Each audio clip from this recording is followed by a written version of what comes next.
Então o confronto começou aqui. Então, essa briga isso, em 1908. O Padre Cícero ficou interessado nas minas do Conchá. Quem imaginava, era um homem de visão, imaginava que lá tinha ouro, né? Até hoje ninguém tem essa comprovação. Tem cobre. Foi comprovado que tem cobre, né? O ouro precisa ser mais pesquisado. Enfim, então, esse confronto envolveu basicamente os primeiros, os paulinos contra os santos. Foi o início do confronto, né? Foi justamente no Taveira. A família de Francisco de Santos é daqui. E ele disse que viria também, né? Ele falou que o pai dele teve participação, assim, os ancestrais dele, né? Eu acho que o avô, né? Nesse confronto.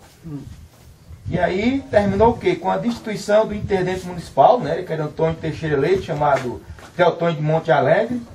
E aí foi quando o coronel Cândido Pavão ascendeu ao poder. Após esse confronto, houve a invasão da cidade, expulsaram o prefeito por meio da bala e colocaram o Cândido Pavão no lugar dele. Por força de Marica Macedo, né?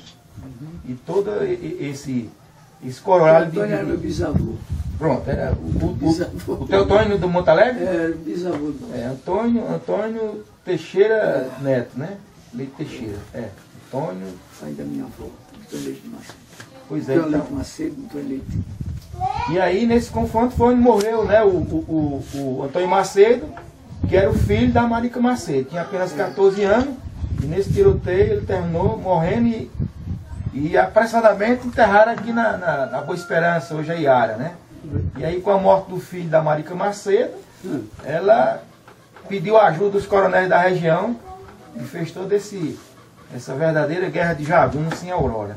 Então é por isso que o Taveira ficou famoso, assim, o Taveira e o Conchá, né? Na história, não apenas de Aurora, mas regional. Toda a história que vai ler sobre o Cariri, está lá, o foco do Taveira. Município do Barro. Hoje é município do Barro, mas antes era de Aurora, né? Então naquele riacho ali, né, a gente passou bem aí pertinho, é basicamente a extrema, entre Aurora e Barro. Então aqui é como se a gente tivesse um pé na Aurora e um pé no Barro, né? Então, na fronteira. Então, como faz muito tempo desse acontecimento, pessoas como o seu Sebastião, 88 anos, né? 88 anos. 88. Até para ele fica difícil, porque assim, é uma história que eu ouvi falar.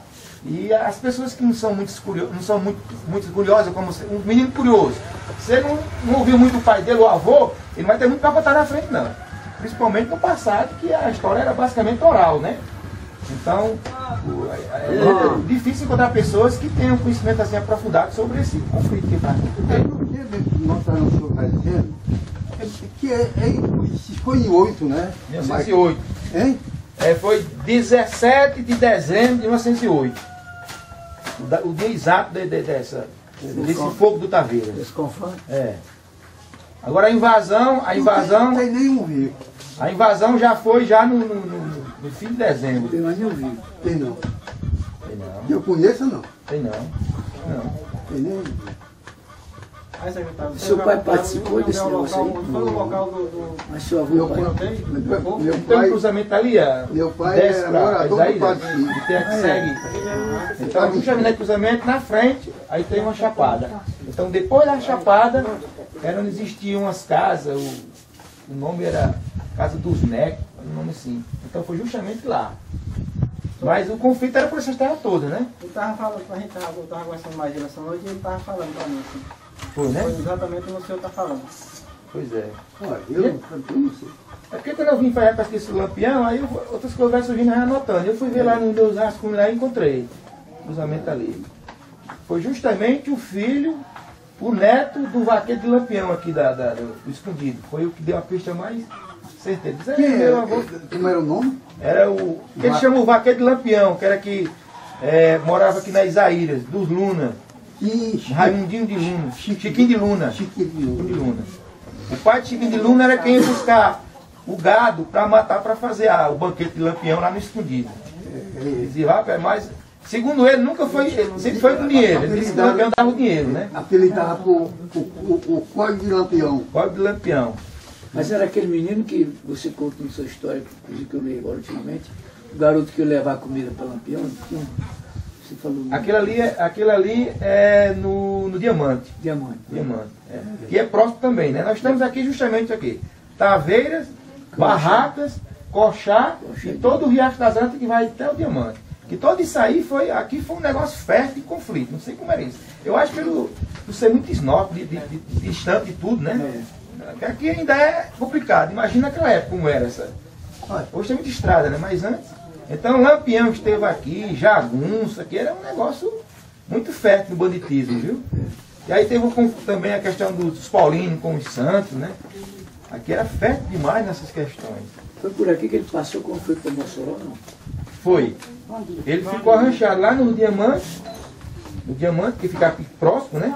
Ficou lá, esperando 15 dias para que Isaías viesse para Ipueiras para ele reunir para fazer a estratégia para invadir Mossoró. Inclusive, você até falou do seu trabalho lá, o Lampião passou por aqui, e então tinha um garoto que ia, a mãe fazia comida para lá para o Lampião, né?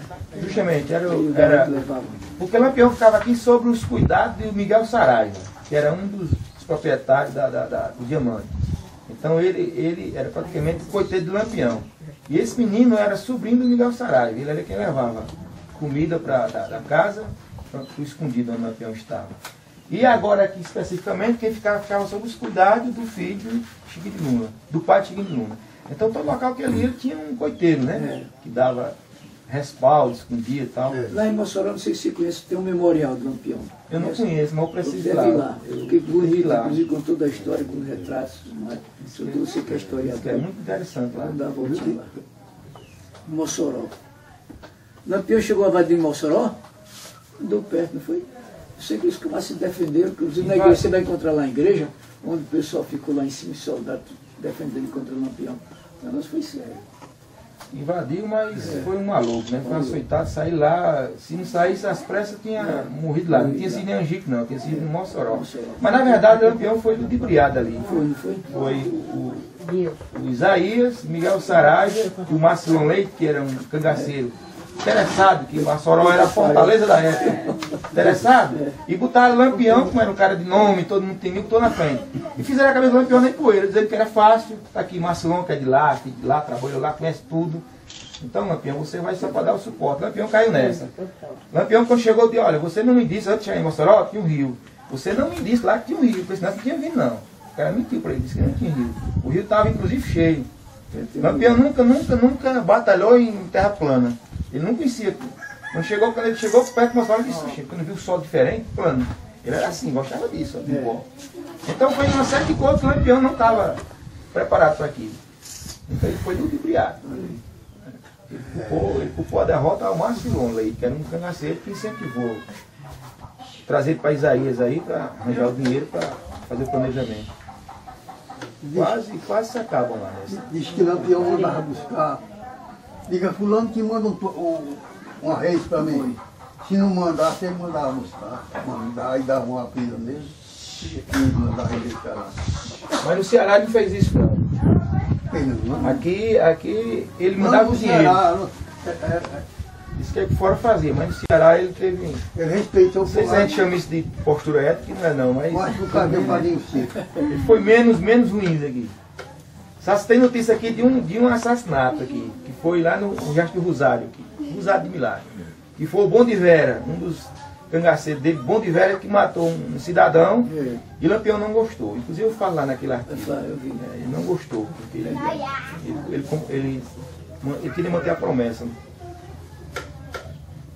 Pois é, pessoal, a gente. Essa festa atrapalhou a gente quando